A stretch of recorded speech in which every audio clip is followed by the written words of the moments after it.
right, so over the past month and a half or two, I've been collecting all my blunders and I categorize them into different buckets. And today I'm going to go through the early game blunders for the first time. Early game blunders and mistakes that I felt notable. So the early game, I always stress that if I'm going to be perfect in something, it's going to be the early game because it happens more frequently than some rare case. Every game has the same early game. So let's just get through it and we'll see what my common mistakes are. So here we go, 5-3 here. I made the 3-point, but when they have a prime here, it's jumping out your last checker is just better. So I'm just going to say these things out loud and remember them, hopefully. And hopefully this is useful for anybody else too.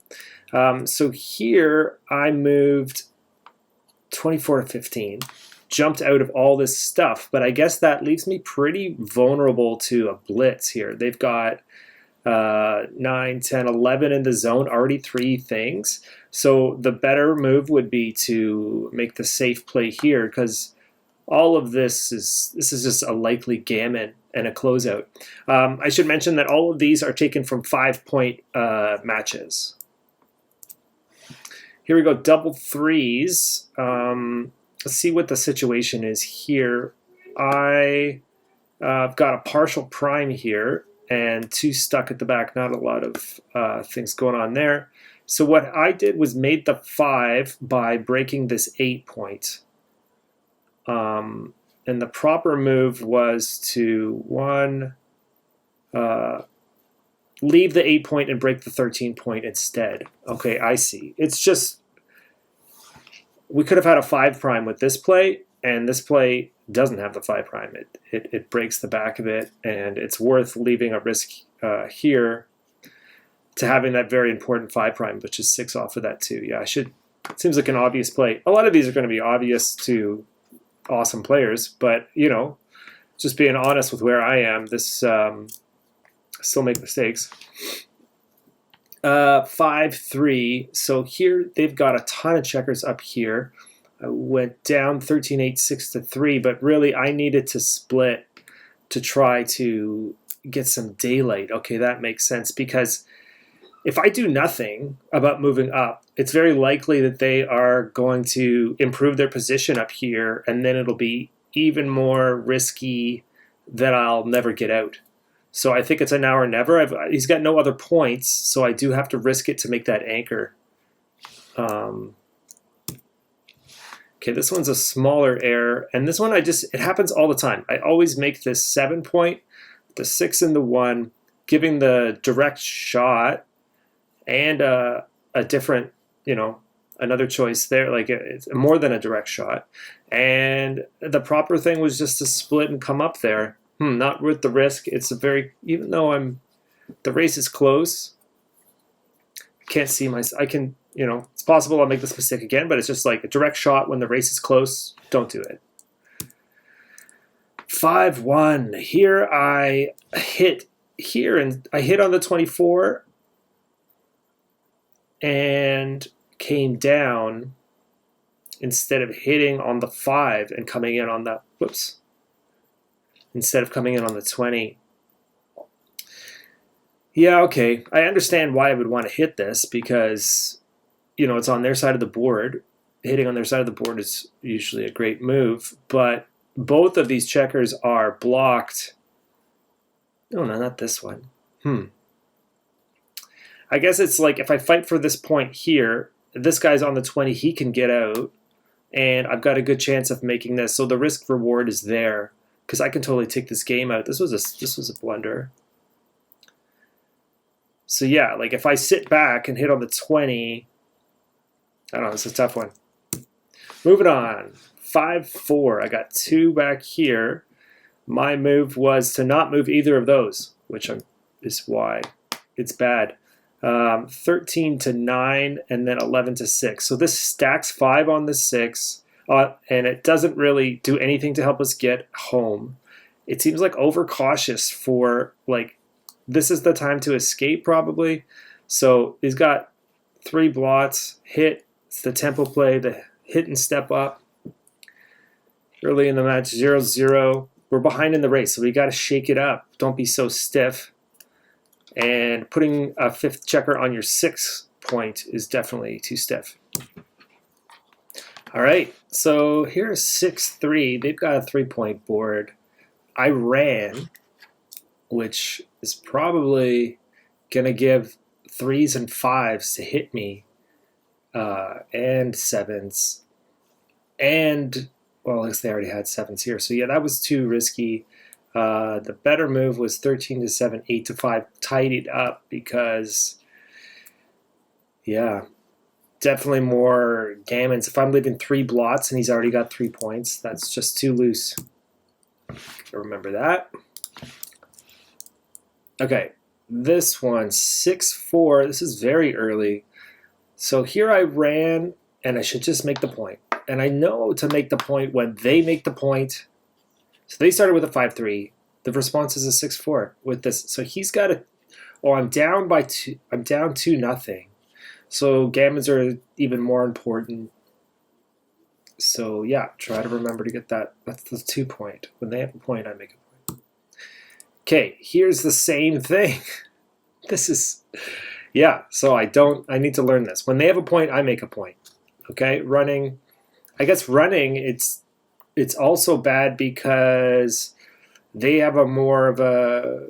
It's we're more punished if we get hit because they've got 2 points. We have 1. So. But I think you just don't want to fall behind in points. 5-2. Okay, so coming in on the 5, that's forced. And here I didn't want to make an extra blot. I just wanted to step up. But this really isn't that risky. Like there's not that many direct shots. It's just the 6. And I think it's just you better, like if I don't do this, it's just gonna, it is risky to come down with that too. It doesn't feel good for me to do that. I kind of went into damage control mode. I can't say I wouldn't make this mistake again. It's only a small one. It's only a .025, so try to remember that. 5-4 here. Here I ran to the 13, but I should run to the 11. So running to the 11 from the 20 is better because this thing is pointed at the 20. So there's a lot more short shots at the 20, and it's the point they want to make. And we want the spare on the 11, so we can do something with our game. Makes sense? 6-2, definitely hitting. And here, I brought 2 down because I want to unstack, but here we need to get that daylight. Stepping up to daylight was the correct 2. Small difference, but still. I put the small differences here just because if it's early game, it's going to happen more often than you think. 2-1. Okay. Here, I'm behind. The race is pretty close. I am behind. It wants me to slot the 5, but instead I made the 11. Coming in there, I thought making the 11 was a good idea. But I think since they have 2 blots on this side, that seems like if I have two blots here, then I've got a double shot at this one and a double shot back there. Well, it's 2 indirect shots. So that's a lot more shot hitting chances than just having the 24 there. If I don't hit it, then I've got this point. I've got this. I mean, if I don't split, then they're likely just going to make a point with their next roll. And I've got 2 back. And it's not really a big win. It's a tough one for me to, it's not an obvious one. Okay, 5-4. Now this is post Crawford. I ran all the way, but if I've got 5 on this 13, it is pause. It's a productive play to break down 1. I got to remember that. I usually do. Here we go, 5-1.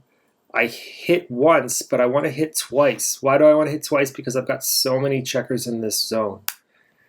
Like I know if I don't have any of these things down and it's the start of the game, maybe that's why I made this play. Then I just hit 1. But here, hitting 2 is, if I don't hit 2 with no points, then it's not really that productive at all.